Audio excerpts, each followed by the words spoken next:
Hello viewers, welcome to my book shelf. Previous వీడియోలో Hindi grammar bits share చేశాను కదండి.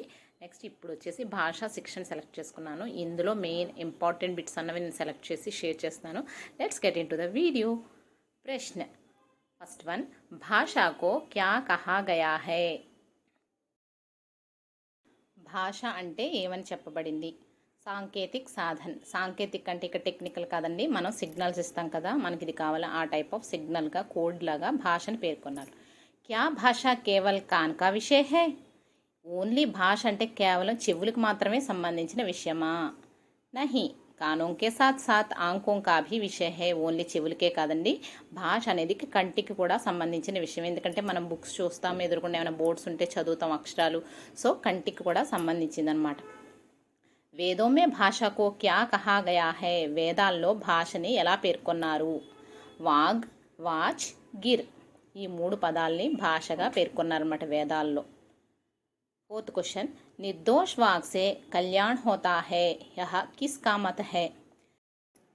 ఆంగిరస్ అంటే దోషాలు, తప్పులు లేని మాటతో శుభం జరుగుతుంది, మంచి జరుగుతుంది అనే ఉద్దేశం ఎవరికి సంబంధించింది అంటే ఆంగిరస్ చెప్పారనమాట ఈ స్టేట్మెంట్. ఆంగిరస్.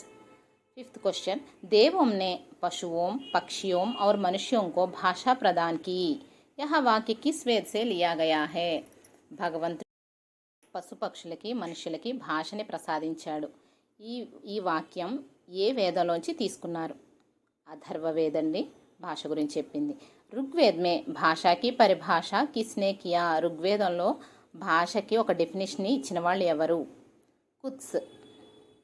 సెవెంత్ బిట్, भाषा की विभिन्न शैलियाँ बहुविध अर्थ को प्रकट करती है, यह वाक्य किसका मत है?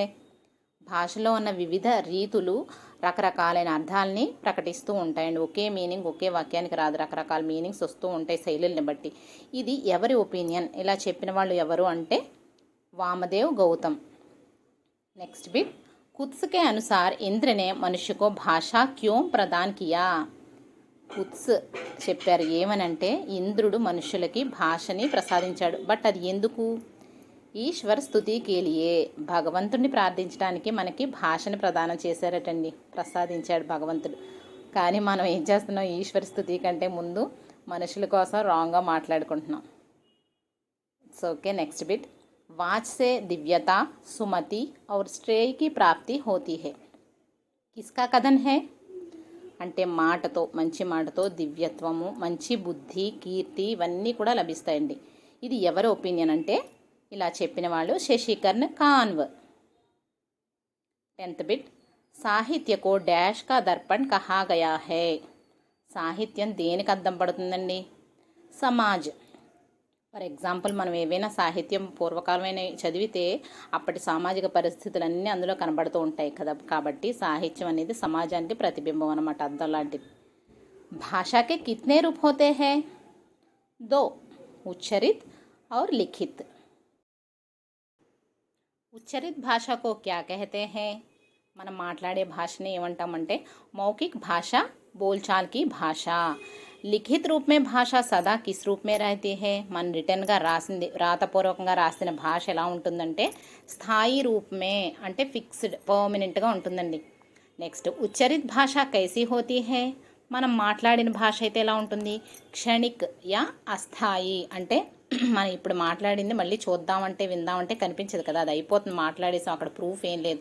అలా కాకుండా మనం చిన్నప్పుడు చూడండి, మన ఫ్రెండ్స్ బర్త్డేలు అవి అయితే చక్కగా లెటర్స్ రాసి విష్ చేసో, లేదంటే గ్రీటింగ్స్ రెడీ చేసి వాళ్ళకి విష్ చేసినవి అలా స్వీట్ మెమరీస్లా దాచుకునే వాళ్ళం కదా చిన్నప్పుడు. బట్ ఇప్పుడు మనం పర్సనల్గా వెళ్ళి విష్ చేసి ఎంత హడావిడి చేసినా అవి మళ్ళీ చూద్దామంటే అవి మనకి రిపీట్ అవ్వవు. రిటర్న్గా రాసినవి అయితే అలా ఉండిపోతాయి మెమరీస్, మళ్ళీ మనం రికలెక్ట్ చేసుకుంటూ ఉంటాం ఫ్రెండ్స్ కనిపించినప్పుడు. అలాగే ఇవి కూడా అనమాట. ఉచ్చరిత భాష టెంపరీ, మళ్ళీ మనకి కనిపించదు అనమాట. లిఖిత భాష అయితే స్టాండర్డ్ అండి, ఎప్పటికీ ఉంటుంది. नेक्स्ट, हिंदी में वचन कितने प्रकार के हैं? एक वचन और बहुवचन, 2 टाइप, सिंगुलर एंड प्लूरल. लिखना कब सिखाना है? పిల్లలకి రైటింగ్ ఎప్పుడు నేర్పించాలి?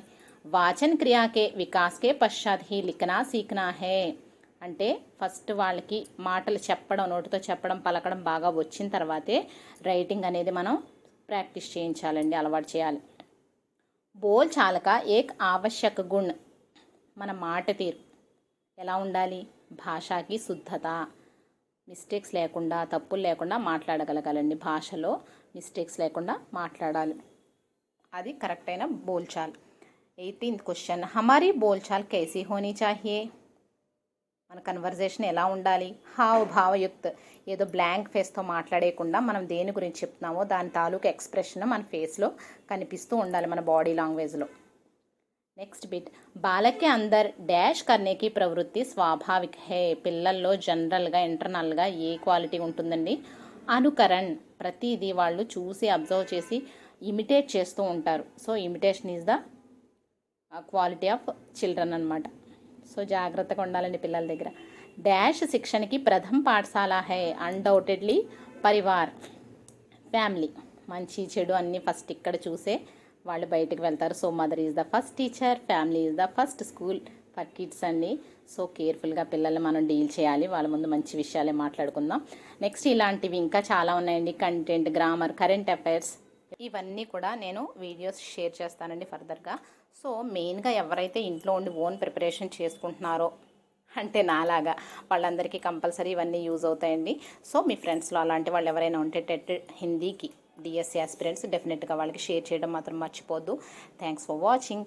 లైక్ చేయడం మర్చిపోకండి. Please subscribe my channel, my book shelf, and stay tune for more interesting videos. Bye bye friends.